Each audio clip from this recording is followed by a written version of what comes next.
U Strappin. It is the Steinhart Ocean 39 Vintage GMT. Or is it GMT Vintage? I think it's Vintage GMT Premium. This is 39mm size.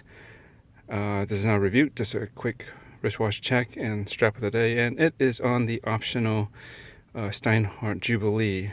It normally comes on a oyster style, but I do prefer it on the Jubilee. Though it doesn't look too bad on there, but if you've watched my other Steinhart 39, the 500 GMT Premium, the Batman looking one, you'll know why I prefer this one as well.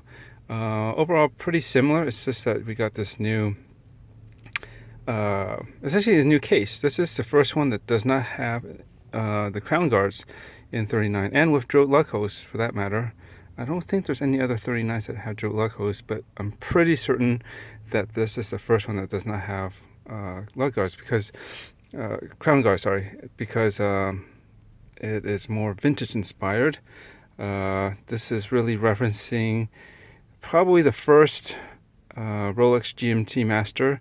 The reference is 6542. Just look that up and you'll see what I mean.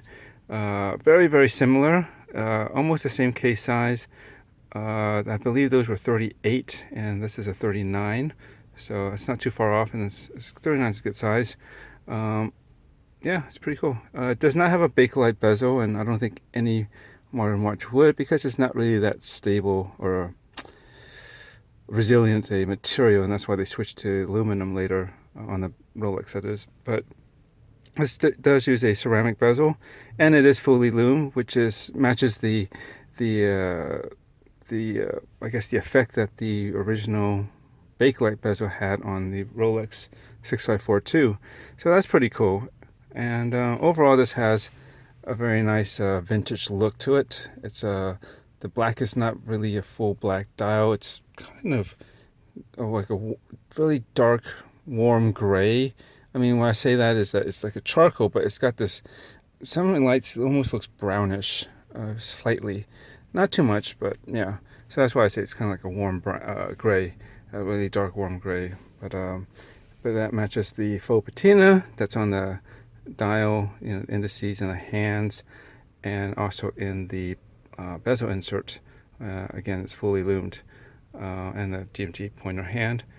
Yeah, looks good. And if you compare this to a 6542 photo, at least this way, they do a pretty good job of replicating that look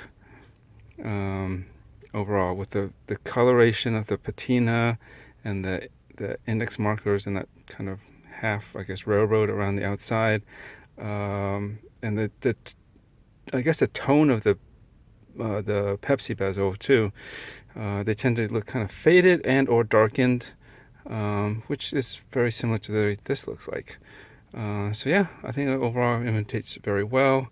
I think the date window at first was off-putting. Well, not off-putting, but it just threw me off because everything's so vintage. Shouldn't that be kind of off-white as well instead of a bright white? And to some degree, yes, probably true, because should age. But given the small opening and exposure, I've also done some looking at similar the 6542 vintage models, and you'd be surprised the date window does not get discolored as nearly as much as the rest of it. Just doesn't get that kind of exposure. So I think the fact that it is white is actually okay. It's doable. What else can I say? I guess the main difference, besides it's not an oyster case, but it actually is still a pretty good case. It's cut pretty thin, and for the most part, it sits really flat, and it's good for my 6.875 inch wrist. The bezel design, and besides it not being bakelite, it's different than the vintage model. This is more of a traditional kind of their Submariner style of bezel, the way the edges here. It would be flatter and thinner and more coinage on the actual vintage model, and it would have a high dome sapphire, or maybe it should be acrylic actually, right? On that model, which this doesn't.